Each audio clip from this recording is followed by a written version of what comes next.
એક વખત બોલ્યા હતા દાદા 58માં કે આ તો આગળની વાત નહીં, પણ તમે કોઈ વ્યવસ્થિત શું છે જોઈએ નહીં કરીને, કોઈના પણ વ્યવસ્થિતમાં શું થવાનું છે આ ફ્યુચર એ અમે જોઈએ નહીં, પણ કે અમે આ નીરુબેનનું એટલું જ જોયું છે આખું વ્યવસ્થિત.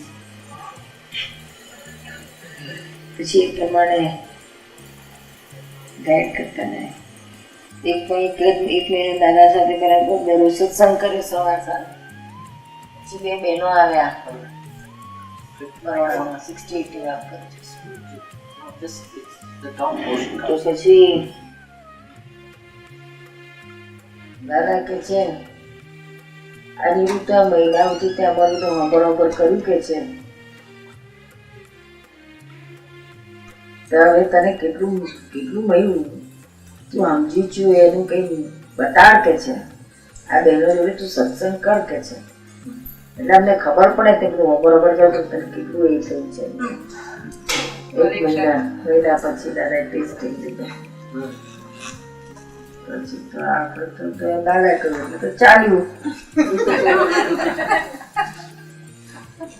બરાબર 3 કલાક સુધી બરાબર ધક બોલ્યા તો મને ફર્સ્ટ ટાઈમ આપણે તો મારે 30 વર્ષથી કે આગળ પાછું કશું વાંચેલું પણ દાદાનું સાંભળ કઈ બાકી કશું બીજું વાંચવાનું કશું ઉઠી જાય, વાંચવાની વાતે ના હોય. ત્યારે દાદાને જ્ઞાન દીધા પછી મહિના પછી સાંભળી દાદા બોલી હતું બધા દાદા તો બહુ ખુશ થઈ ગયા, બહુ ખુશ થઈ ગયા. પછી દાદા કે છે એક મહાત્મા હતા એમને આ એવું કે છે મહાન મહાત્મા થવાની છે. જૂના બેન હેલ્પ આપે છે ને તારે તું ના આવું તો અહીં સત્સંગ એ ચલાવે બધી બોલે ને સોળ જવાબદારી એ શબ્દ જે બોલે ને તો પ્રમાણે હેલ્પ જ કરે. શાદવાદ એ જેટલું બોલે એટલું શાદવાદ, જેટલું એના અંદર બોલે એટલું શાદવાદ, કેવું વિરોધાભાસ ના.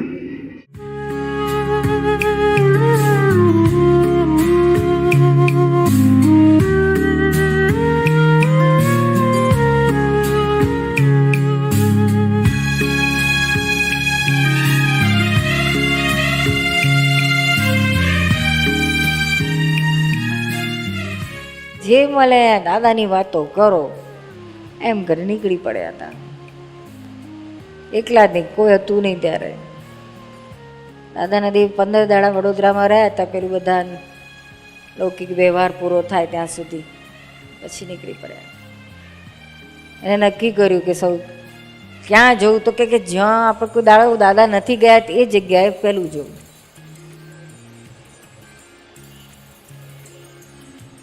સૌથી પહેલા અમે અમદાવાદ આવ્યા, અમદાવાદથી પછી ચાલુ કર્યું. રસ્તામાં પછી જેટલા આવે એટલા બધા એકાદું કોક ઓળખીતું પેલો કે મારો શાળાનો ભાઈ અહીંયા રહે છે, હેડ જી બેન આવશો 5 મિનિટ, તો કે હા હેડ જાય. પછી બધા ભેગા કરે તો ભાગોળ મહાદેવનું મંદિર હોય કે માતાજીનું દેરું હોય, બેસી જાય બધા દાદાની વાતો કરવાની. દાદા ભગવાન પેલા દાદા ભગવાનનો આમ જ કોઈ હોબરેલ ના હોય, ત્યાંથી ચાલુ. તારા એ લોકોને તો દાદાનો ફોટો દેખાડવાનો, બીજું શું હોય દાદા. પણ ખબર નહીં દાદાએ મેં જે શક્તિ મૂકીને જે દાદા કે અમે જ બોલશું એટલે લોકોને મેં આ વાણીમાં ભક્તિભાવ શ્રદ્ધા જાગી જાય કે વાત તો સાચી જ. મને કંઈક શાંતિ થઈ ગઈ કે છે, શાંતિ થઈ ગઈ કે છે, શાંતિ થઈ જતી. એટલે બધા પાછળ ફરે ઉપર છાપરા પર જીપમાં બેસીને ચાલો કે છે હવે આગળ જઈએ. એવું તો બહુ સરસ રિસ્પોન્સ મળેલો. દાદાના અવકાશ પછી એક્સપાયર પછીથી સૌથી પહેલા સત્સંગની શરૂઆત બીજા કોઈ તરફથી ચાલતી જ નથી. બધું બધા બહુ બિઝી હતા, કોઈના ઉદય નતા, કશું ઉદય નતા. તમારે એકલાનો સત્સંગ ચાલુ હતો. નીરુબેન હાવ નવરા હતા. દાદા માંથી ઠોકીને કે તું કર ને હું છું તારી જોડે, તું નીકળી પણ ને.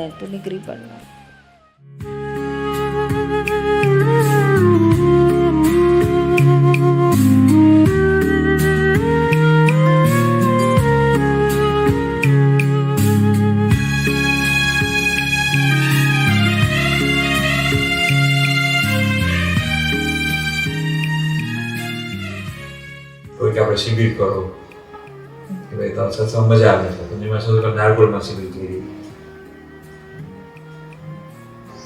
નારગોલમાં 89 કે 90 સુધી હતી ફર્સ્ટ શિબિર મેં ત્યારે કરી. એટલે પછી ઓછા માણસો હોય, કશો વાંધો નહીં. તો સવારથી રાત સુધી સવારે એક સેશન હોય પહેલી, જેમાં વિધિઓ થાય. પછી 9-10 વાગે એમના સત્સંગ થાય. પછી માંડ 1 કલાકનો રેસ્ટ ને જમી લે. એમાં પાછા આવ્યા વગર જમતા હોય ત્યાં. પછી વાળે 3-4 વાગે પછી બીજી સેશન થાય. પછી રાતના અનુભવ સેશન, ગરબા, ભક્તિ એ થાય. અને પછી 12 વાગે એટલે પછી કે આપણે એમ થાય સુવા જાય. તો કે ના, હવે આપણે બ્રહ્મચર્ય સત્સંગ કરવાનો. રાતે 12 થી 3 પાછો બ્રહ્મચર્ય સત્સંગ. સવારે ઉઠીને 7 વાગે પાછું ચાલુ. All 5 days. એટલે એટલી બધી એમની એક જણ માટે એટલી બધી ટ્રાય નહીં હોય સત્સંગ કરવાનું, એમને દાદાની વાત કરવાનું, દાદાનું પહોંચાડવાનું.